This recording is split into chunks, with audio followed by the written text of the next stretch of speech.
इनसे मिलिए, ये हैं इंडिया के नंबर 1 कॉमेडी किंग बाबा अनिरुद्धाचार्य जी महाराज। बिस्कुट। बिस्कुट का मतलब क्या है? बिस्किट का मतलब क्या है? Whisky kit. आप कहाँ थे ज्ञानी बाबा? जिनका काम तो वैसे प्रवचन देना है, लेकिन ये प्रवचन देने के अलावा हर काम करते हैं। कभी ये शराब को दवाई बताते हैं तो शराब एक प्रकार की दवाई है। अबे साले, कभी प्याज को अमृत। तो बाबा इतने चिल हैं कि वो कब क्या बोलते हैं खुद उन्हें भी नहीं पता चलता। शराब पीते हो? कभी कभार। आज शाम को अपन दोनों पियेंगे। यहाँ तक कि बाबा का जलवा कुछ ऐसा है कि बाबा लोगों की बात भगवान से भी करवा सकते हैं। बाबा जी से बस ये पूछना है कि वो कभी भगवान के नाम पर मोदी से तो बात नहीं करवा रहे हैं, क्योंकि वेल जैसे बाबा जी के कनेक्शन है ये कुछ भी कर सकते हैं, क्योंकि ये भारत के इकलौते बाबा नहीं है जो सीधे भगवान से बातें करते हो, बल्कि इनके जैसे कई बाबा हैं जो अलग अलग तरीकों से भक्तों की बातें भगवान से करवाते हैं। वैसे बताते चले कि अनिरुद्धाचार्य जी महाराज हर मामले में दुनिया भर के बाकी बाबाओं से बहुत अलग है, क्योंकि जहाँ बाकी बाबा अपने भक्तों को निशानी के तौर पर फूल माला या भगवान की मूर्ति देते हैं, वहीं अनिरुद्धाचार्य भक्तों को बच्चों वाली कार देते हैं। इतना ही नहीं, अगर कोई इनका भक्त शराब नहीं छोड़ पाता तो बाबा उसके साथ शराब पीने को भी तैयार हो जाते हैं। यहाँ तक कि बाबा तो ये भी मानते हैं कि भैंस का दूध अच्छा नहीं होता और भैंस का दूध लोगों को आलसी बना देता है। यहाँ तक कि बाबा जी के मुताबिक भैंस की याददाश्त भी ज्यादा अच्छी नहीं होती। वाह, मुझे तो बस ये समझ नहीं आया कि भैंस के बच्चों को कौन सा दूध पीकर आईएएस का एग्जाम देना है। और रही बात बाबा भैंस और गाय पर ज्ञान देते देते ये भूल गए कि खेतों में हल गाय नहीं भैंस ही खींचती है। लेकिन बाबा तो बाबा है और उनका अपना एक लॉजिक है। जैसे उन्हें लगता है कि शराब नशा करने की चीज नहीं बल्कि एक दवाई है। बाबा जी का बस चले तो वो सारे मेडिकल स्टोर बंद करवा कर वहाँ शराब के ठेके खुलवा दे, लेकिन ये तो इनके दिव्य ज्ञान का सिर्फ आधा ही हिस्सा है। बाबा जी की माने तो प्याज और लहसुन इंसानों को इसलिए नहीं खाना चाहिए क्योंकि ये अमृत है। जी हाँ, उनके मुताबिक अमृत मंथन के वक्त जब राहु ने अमृत पी लिया था तब भगवान विष्णु ने उसका गला काट दिया था, जिसके अमृत के कुछ बूंदे जमीन पर गिर गई थी और वहीं से प्याज और लहसुन उगना शुरू हुआ।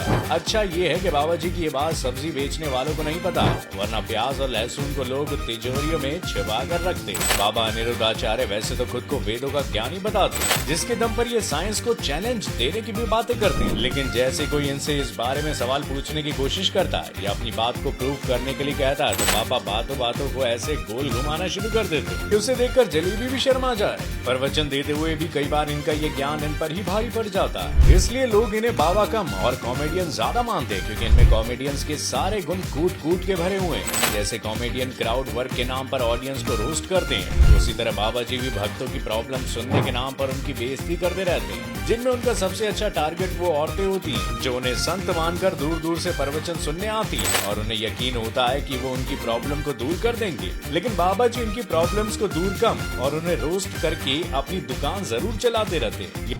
और मेरी लड़की ने वो लड़का से बात करती है 4 पल पे। क्या नाम है आपका? शीतल गुप्ता। शीतल। कौन सी कक्षा में हो? 10वीं। कोई आपसे प्यार क्यों करेगा?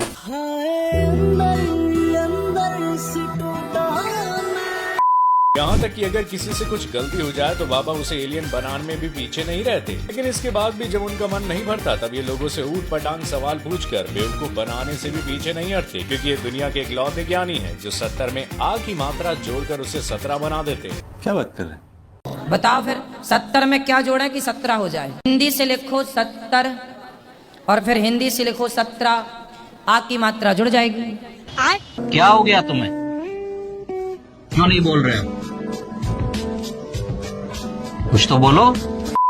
पता नहीं बाबा क्या खा पी कर प्रवचन देने आते हैं कि बाद में उन्हें खुद अपने किए पर सफाई भी देनी पड़ती है। अब इस बात में तो किसी को शक नहीं कि बाबा जी औरतों के बीच कितने फेमस हैं, क्योंकि सोशल मीडिया पर ऐसी कई क्लिप वायरल है जिसमें लड़कियां तो छोड़िए शादीशुदा औरतें भी उन्हें आई लव यू बोलते नजर आती है। यहाँ तक तो फिर भी ठीक था, लेकिन अब तो उन्हें लड़के भी मंच से प्रपोज करने लगे। लेकिन जो औरतें उन्हें भगवान समझकर उनकी पूजा करती है उन्हें नहीं पता कि वो उनके बारे में क्या सोचते हैं। दरअसल एक इंटरव्यू में बात करते हुए उन्होंने इशारों में कहा कहा कि लड़के इसलिए बिगड़ रहे हैं क्योंकि लड़कियां छोटे कपड़े पहनती हैं। लेकिन शायद यही तो बाबा जी की यूएसपी है कि वो बिना कुछ सोचे समझे कुछ भी बोल देते हैं और बोलने से पहले सोचते भी नहीं कि वो जो बोल रहे हैं वो सही भी है या नहीं। बाबा जी औरतों का मजाक तो उड़ाते ही हैं, साथ ही उन्हें लगता है कि लड़कियों को सुंदर होना ज्यादा अच्छा नहीं है और इसे साबित करने के लिए इन्होंने माता सीता और द्रौपदी तक को नहीं छोड़ा था। बाबा जी का मानना है कि माता सीता का हरण क्यों हुआ, क्योंकि वो जरूरत से ज्यादा सुंदर थी। द्रौपदी की भी भरी सभा में साड़ी क्यों खींची गई, क्योंकि वो भी जरूरत से ज्यादा सुंदर थी। अब इनको कौन समझाए कि गलती किसी के सुंदर होने में नहीं बल्कि उनके जैसी सोच रखने वालों में। ऐसे ही एक बार उन्होंने भरी जनता के सामने ये कह दिया था कि भगवत गीता में राधा रानी का जिक्र किया गया है, जबकि पूरी भगवत गीता में एक बार भी